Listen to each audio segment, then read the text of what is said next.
Assalamualaikum warahmatullahi wabarakatuh. Perkenalkan, saya Apridita Lintang Kaila Bayanaka dengan NIM F04250087 dari kelas Bisnis Digital C, yang pada kesempatan kali ini akan menjelaskan tentang analisis rasio dari perusahaan jasa marga atau CSMR.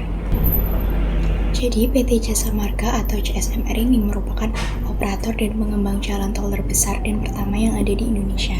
Dalam rasio memilih tahun 2022 karena saya ingin melihat bagaimana pengaruh dari pandemi COVID-19 dan kebijakan pemerintah yaitu PSBB berpengaruh pada pendapatan jalan tol karena berkurangnya mobilitas masyarakat.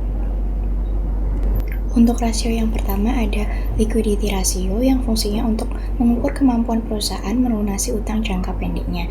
Yang pertama ada current ratio sebesar 1,028 kali, yang artinya setiap Rp1 utang lancar dijamin oleh Rp1,028 aset lancar. Selanjutnya ada quick ratio sebesar 1,02 kali, yang berarti perusahaan mampu membayar utang lancar sebesar 1,02 kali lipat menggunakan aset yang paling liquid dari perusahaan tersebut. Yang kedua ada asset management ratio yang berfungsi untuk mengukur seberapa efisien perusahaan menggunakan asetnya dalam menghasilkan uang. Yang pertama ada inventory turnover sebesar 139,744 kali, yang artinya stok barang CSMR ini berputar atau terjual sebanyak 139,7 kali dalam setahun, yang berarti ini sangat cepat.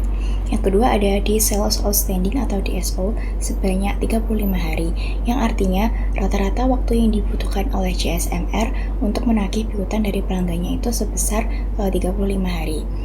Selanjutnya ada fixed asset turnover atau FATO sebesar 28,2 kali. Artinya setiap Rp1 aset tetap yang dimiliki perusahaan itu dapat menghasilkan penjualan sebesar Rp28,2, yang berarti ini sangat efisien. Dan yang terakhir ada total asset turnover atau TATO sebesar 0,151 kali.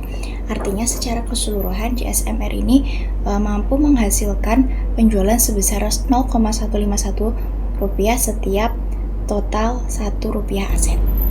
Yang ketiga ada debt management ratio yang berfungsi untuk mengukur risiko perusahaan dari penggunaan utang dan kemampuan membayar beban bunganya. Yang pertama ada debt ratio sebesar 71,8%, yang artinya sebesar 71,8% dari total aset CSMR ini dimiliki atau dibiayai melalui utang atau pinjaman. Yang kedua ada times interest earned atau TIA sebesar 2,018 kali, yang artinya laba operasi perusahaan itu sebesar 2,018 kali lebih besar dari beban bunganya, sehingga CSMR ini masih bisa dikatakan cukup aman untuk membayar beban bunga utang. Dan yang terakhir ada EBITDA coverage sebesar 0,544 kali, yang artinya kemampuan perusahaan itu menutupi beban penggunaan laba kotor operasional adalah sebesar 0,544 kali lipat. Yang keempat ada profitability ratio yang berfungsi untuk mengukur tingkat keuntungan yang dapat dihasilkan oleh perusahaan. Yang pertama ada profit margin sebesar 19,9%, yang berarti laba bersih CSMR ini sebesar 19,9% dari total penjualan yang dihasilkan, di mana ini termasuk keuntungan yang besar.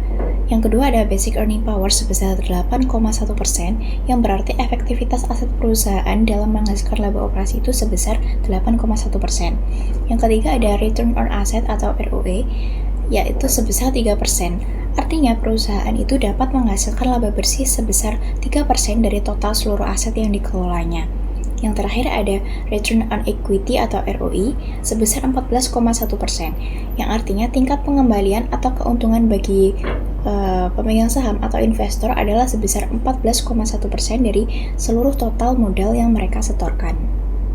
Dan yang terakhir atau yang kelima ada market value ratio yang berfungsi untuk melihat pandangan investor terhadap harga saham perusahaan dibandingkan dengan nilai aslinya. Yang pertama ada price per earning 8,217 kali. Artinya investor ini bersedia membayar Rp8,217 untuk setiap Rp1 laba bersih yang dihasilkan oleh CSMR. Yang kedua ada price per cash flow sebesar 3,041 kali, yang berarti harga saham perusahaan adalah 3,041 kali lipat daripada aliran kas masuk per lembar sahamnya. Dan yang terakhir ada market book sebesar 1,166 kali, yang artinya harga saham di pasar itu 1,166 kali lebih tinggi dari nilai bukunya. Tapi untuk CSMR sendiri ini belum termasuk saham yang overvalue.